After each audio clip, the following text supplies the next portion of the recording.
Jujutsu Infinite, the game that was once banned, then was used as a scam and finally became a cash grab. Yet the last part of that, no one noticed, or rather refused to.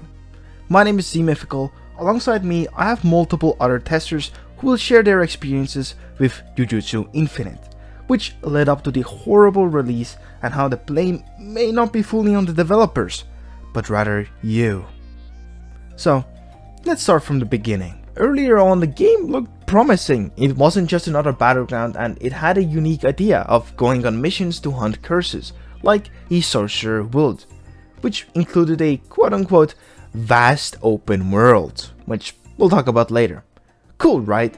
Besides having a promising idea, they also had some systems in place that also looked promising, like the domain clashing system and gambling. But just you wait, because anyone could get tester for the game, which of course would allow for a lot of community input. The developers could talk with them more. Only if you paid $30. What? If you're wondering, this didn't give anything special besides becoming a tester. Well, then they must have gotten access to testing all the game passes, right? No. And after paying that $30 I talked about, the moment you load it in, the game would instantly tell you to spend another $20 on a game pass, which was a straight buff in almost every way. Not only did they have to pay full price for the game passes, but some of them themselves were also insanely priced besides the one I just talked about. Let's say you bought the game for the starting $30. With that money, you can buy Pal World, you can buy Helldivers. Oh, but your PC can't run those? Buy Undertale, buy Deltarune, or Omori. Okay, maybe not that, but there's so much more you can buy. That is likely that started the whole hype train. Having such a steep price tag on a Roblox game by itself is insane. And due to that, the game got a lot of defenders. Specifically the ones who bought the games before. Because having the feeling that you wasted all that money for a band-aid beater, which is just like Blox Fruits, but just a little bit different visually, yeah, that would suck. And by defenders, I mean defending the most stupid stuff ever. When I pointed out stuff like a camera angle not being fixed, and the fact that you can't count the keyframes of an animation, which basically means it isn't smooth, that's bad. Then some of the testers told me that I was wrong, which was only fixed a month or so later. And you wanna know the reason? It's in early access. It'll be better on release.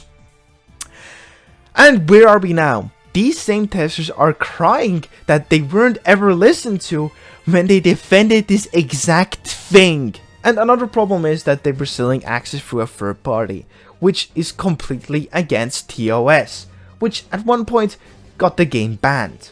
If this doesn't incentivize money, I don't know what does. But credit where credit is due, some people really did do a lot for the game and reported as many bugs and issues as possible. But again, some of the people I talked about before were completely blinded. As for the people who genuinely wanted the game to be good, they got all so fucked over. One thing that they were promised was free private servers for every single tester, which, as of recording this, hasn't been given, among other problems. But one thing all of them had in common was, it will be better on release. Despite the developers not showing any interest for improvement to gameplay or overall anything, this is where it led to, and I guess nobody else saw it. Sure, some of them may like another bandit beater like Blox Fruits, Blox Fruit. But promising that will be better than that, I don't know. It wasn't gonna be, and some people just didn't see that. Another factor to the overhyping of Jujutsu Infinite was for sure the scam game incident, when a fake version of JJI released. Not only did this give JJI a boost in recognizability, it also garnered a lot of sympathy, which translated over to the "it will be better on release" people, who others sadly listened to. But let's hear from the testers themselves. First questions first, did you think that the game was gonna be better on release? 10 times better than it is right now. I thought it would be way better. Was there any like promising signs that it would be better, or was it just hope? It was hope, but then again, the devs in the testing server were saying things about stuff like PvP progression. Because the main problem I have with the game is progression. It's really boring. Okay, and another question is, you were one of the people that I showed the broken animation for Malibu Shrine 2, and Yeah. it was and I heard from you, it will be fixed soon, and they got fixed a month later. Was that not a sign that the developers just kind of don't care? To be fair, I was hoping that it was on the back burner for more things, but I'm gonna be real. I don't know what they've been doing for a year. Most of the stuff that they've added they've not added much. I'm gonna be real. The map hasn't even changed that much since the game first came out in early access. And is there anything like that you were promised and the testers weren't given? Free private servers is the main thing.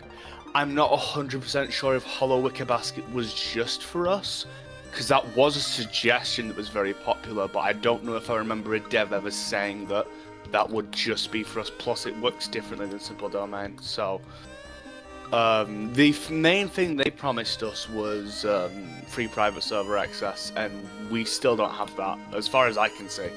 Okay, so first of all, you were one of the people that said that the game will be better on release, right? I believe so, yes. Was there any signs that it would be better on release? Not really, no. I mean, I guess there was. That's where, like, assuring us, yeah, yada yada, we'll fix this, the game will be less RNG dependent and such, but obviously that didn't really make it into release, so I guess that was all just a bluff. I mean, there was signs that the developers just didn't care. Like, I already showed this to Brandon, and Brandon was one of the people who... Brandon was one of the people who was, like, hard defending, you know, the Malibu Shrine animation, and how that was, just completely broken. Hooked, yeah. Yeah, it took them a month to fix that, and Brandon was arguing for it. Do you think that might have been a contributing fact that the developers were just way more lenient? That they were just getting hard defended for that? Yeah, no, the thing with the devs of this game is that they're like, instead of fixing new stuff that they add, they don't go back on stuff that they've already added until much later. They added like a good 2 new curse like energy like techniques before fixing the Malevolent Shrine animation. Do you think the fact that you had to pay $30 to get even access to the game was a contributing factor to the, you know, the defenders? Like at the early beginning stages. People kind of definitely lived in denial that the game definitely had issues even after paying $30 for it. And there you have it. Do mind, I am not blaming any of the testers for the state that the game is in, but rather just wanting to point out the irony in some of the comments. But remember, hate the game, not the player. It wasn't their fault as they were deceived to an extent, and it isn't their responsibility. This isn't an in-depth review as there isn't any depth to begin with. The game advertises itself as a vast open world despite the fact that the majority of the time you'll be in the hub doing missions for levels.